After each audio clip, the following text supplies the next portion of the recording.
Hello aviators, welcome back to my channel. I'm Ty Jones, your AeroNerd, and if you are about to take your check ride, it doesn't matter if you're taking private, instrument, commercial, CFI, there's a lot of information and you're probably wondering, where do I even start? There's so much information. This video is going to show you FAA sources and easy guidelines that you can follow that I wish I would have had when I was taking my check rides, and I'm going to show you methods that I use to pass all my check rides coming right up. It's going to be Airport time maintain 3000 and contact with 7 left, 5 take off.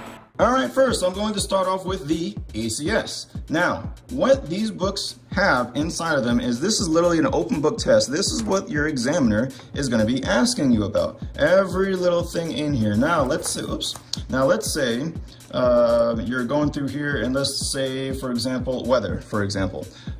Make sure you go down through here and you check every little thing on these lists. Now, if you're kind of a little bit fuzzy on fog, if you can't really explain what the frost is or you don't know all the types of clouds, the FAA gives you the resources where you can find this information, and that's right up here.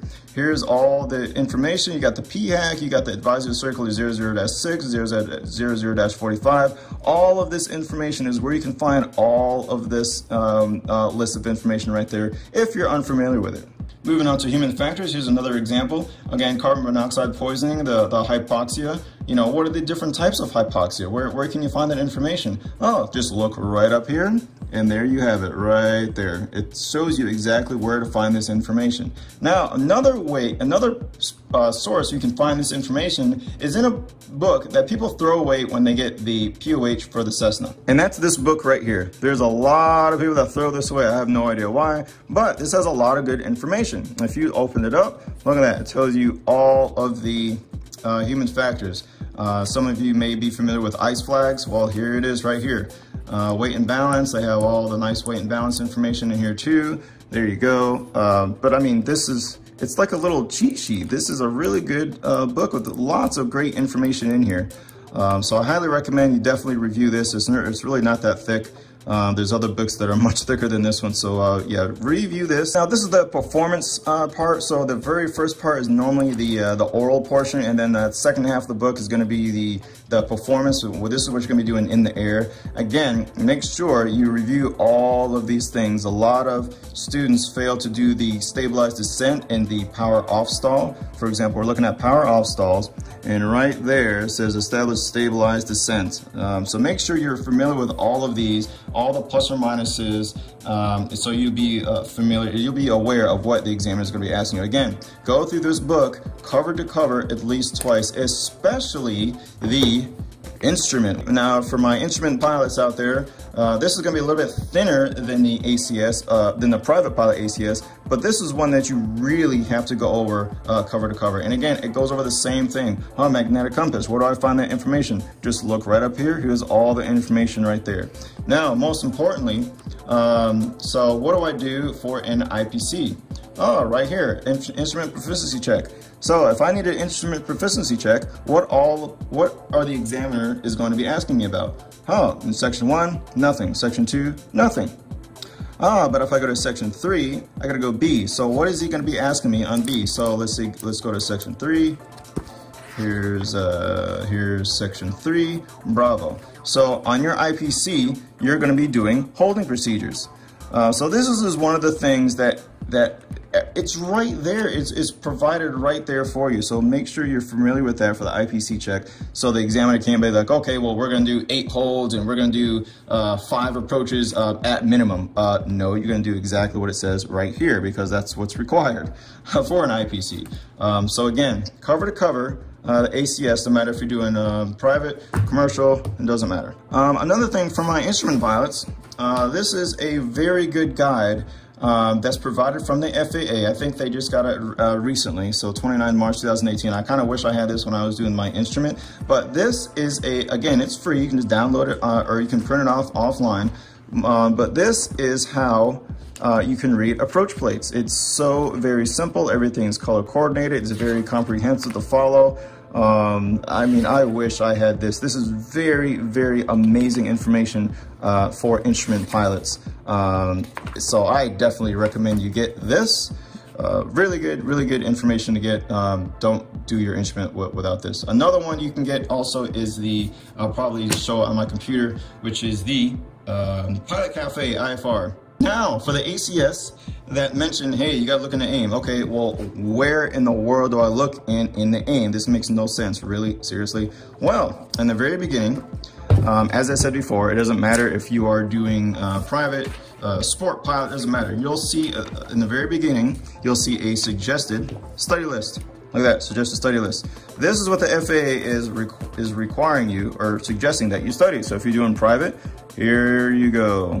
So all these regulations is recommended that you follow. So if you don't know what 91.211 is, if you don't know what 91.205 is, then maybe you should probably not take your check ride, because I guarantee you they're gonna be asking about this stuff. And the same for the AIM. Now, this also prevents you from over studying. So let's go to the AIM. Let's say we gotta study, let's see, 11-4. So let's go to 11-4. All right, cool. Here's 11-4. Obviously, I'm not going to read all this, but this is where you're going to be studying. You're going to be reading this part. Okay, cool. Blah, blah, blah, blah, blah, blah. And then you're going to stop right here. Why? Because it doesn't mention to study 11-5. Now, if you didn't know that, you would probably keep on reading through all of this and reading through all this and reading through all this. So what this suggested study list does is it prevents you from over studying or reading stuff that you don't even need to be reading. Just worry about 1-1-4 or 234, 238, 239, and et cetera, et cetera. Another thing you can do is you can use these lines right here and you can write a short description of what 2-3-9 is. That's what I also recommend too. And this goes the same for flight instructor, commercial, and all this good stuff. Now, it may seem like a lot of information, but a lot of this will carry over to instrument. Like for example, 91.205. You'll see, let me see if I can find it here. All right, so 91.205 is right there. Well, guess what? 91.205 is also right there. So a lot of this stuff will carry over to here. A lot of, when you do in your commercial, a lot of the stuff is gonna all come transfer over here too. So it may seem like a lot of information, but by the time you get to this level, a lot of this stuff you've already seen. But this is another good way to help you stay on track. Chart supplement. This is a really good book. I really don't like how they lay this out because a lot of stuff is hidden. Like you got a lot of stuff in the middle here, like the numbers for the FSDO. You got special notices on here when the Thunderbirds are flying, when the Blue Angels are flying, all the good stuff. Special notices shows you how to read TAFs and METARs and all the good stuff. And all this stuff is kind of hidden in the very middle of the book. So I highly recommend. I think this is the FSDO numbers right here. Yeah, here's the, oh no, that's not the, that's the FSS. But anyway, here's, just be familiar with all of this information too. VOR checkpoints of Alabama. So let's say we're in Daytona Beach right now. We're trying to do a VOR check. So we'll go to, we'll go to Georgia, we'll go to Florida in here. And this is just one of the small examples here. So we're in Florida. Let's say we'll find Daytona Beach. Here's Daytona Beach right here. So if we're sitting on Daytona Beach, we'll plug on our frequency of 111.0 in the VOR, and we'll make sure we'll have a 2 indication on the 180 in the front from the 360 and so on and so forth. So that's how we do our ground check. But this is how we find the frequencies there. But also there's so much parachute jumping areas. What else we have? IFR, preferred IFR routes for the instrument pilots. I highly recommend you are very familiar with this, so you don't have to get any amendments on your IFR routes or whatnot.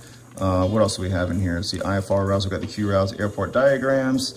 Here's another legend that's in there. But again, look at it. It's in the very middle of it. So I kind of don't like this. But so spend the time to look over this. But what I really want to concentrate on is what your examiner is going to be asking you about.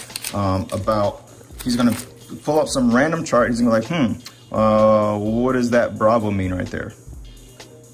Or what does that little symbol mean right there?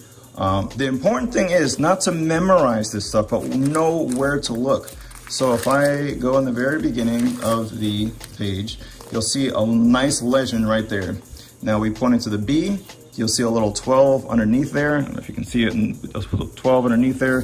So what we're gonna do is we're gonna go to 12, so next page. So 7, 8, 9, 10, 11, 12, and there it is. Oh, B is a rotating beacon. So that's literally how that works. Now the next page is, this is all the legend for what's inside of here. And as you can see, there's 10, and you can see there's 10 right here. So this is a legend of everything that you can see there. Again, a lot of information. The point is not to memorize all this stuff, it's just to know where to find it. And for instrument pilots out there, and this is the same thing, the very beginning, you have all your information all laid out right there.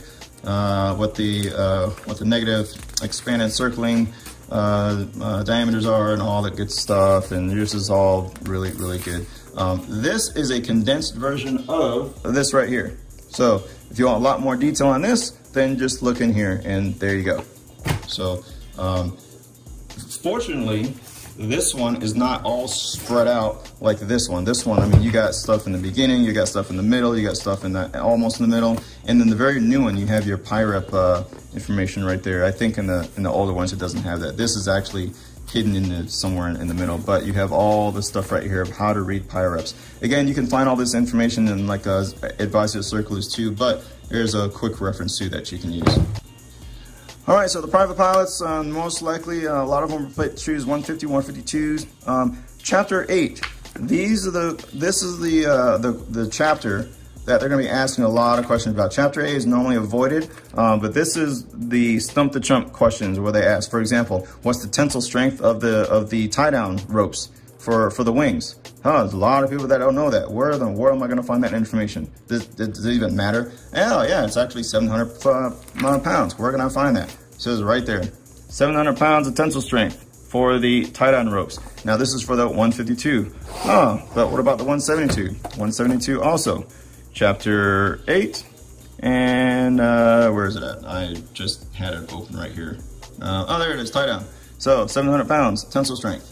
I mean, do you really have to know all this stuff? No, but if he asks you, where can I find this kind of information, you know exactly what chapters to look at, okay? So that's POH, know your aircraft inside out. Now, the only thing that I recommend that's not really a FAA source are these Michael Hayes books.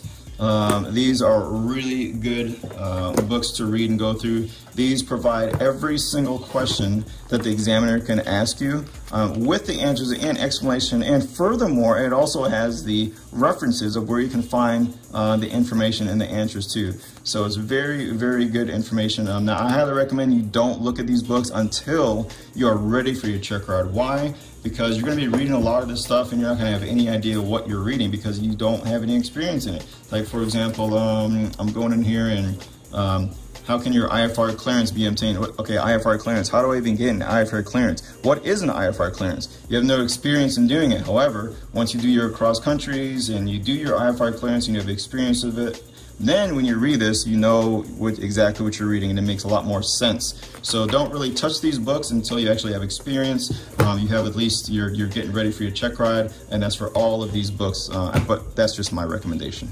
All right, so this is going to be an example of the 00-6 Bravo. This is what I was recommending for the weather. This is everything you need to know about everything about weather, how it starts, where it comes from, and this is why the ACS recommends this advisory circular. It goes over every single thing about weather, high, low pressures, all that good stuff. Now, when you're trying to read weather depiction charts and stuff like that, like what does all this mean? When you go to AWC online and he points to a certain thing on the weather depiction chart, for example, we go, okay, where can I find this information? Well, here you go.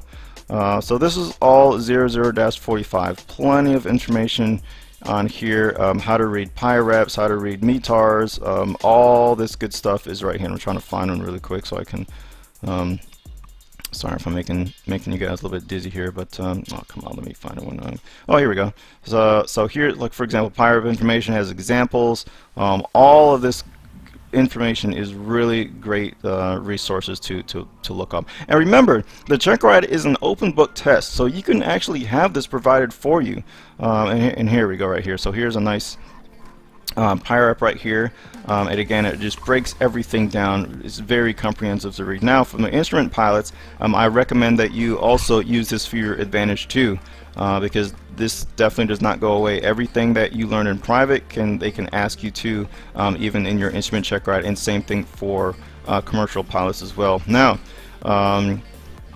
for instrument pilots, this is what I was recommending, Pilots Cafe. Now this is not a FAA source, but this has it has almost every single thing you need to know about instrument for instrument check ride. So I actually use this for when I was studying for mine instrument check ride. Now this is a little bit out of date. We're actually using the iCal, so don't use this form anymore. But everything else is pretty current. You know, ODP, SID, stars, all this good information. Now this is just a tip of the iceberg type deal. Of course, you want to know a little bit more than stars, rather than these just 5 little bullets right here. So you want to go a little bit more in depth with that. And again, you're going to find that all the information in the AIM. So this is something I definitely recommend instrument pilots to review. And for everybody else, use YouTube. I mean, literally, there's so much information out there in YouTube. This is one of my #1 resources for it. I mean, I know it's kind of bad to say, but I mean, literally, I'm a visual learner, and I use this to my advantage. If there was something that I didn't understand about PIREPs, I would look up a YouTube video on it. If I didn't understand something about the clouds or anything like that, I'd look up a YouTube video on it. So, so take this. All these resources are there for you. Your instructor is there. But he is there to open the door. He's there to show you the door. You're the one who has to walk through it. Sometimes it's a really tough door to walk through, but you're gonna have to do the work and walk through it. And this right here is the work. I know I kind of sound like Morpheus right here. Take the red pill or the blue pill. But anyway, but it's the truth. All this information is there. All the resources are there. Use them, and I hope that this helps. Alright, aviators, so that's it. I hope that this helped you in your studying habits. If you have any questions, please leave it in the comments below. And always remember to keep flying, keep learning, and always have fun. I'll see you guys next time.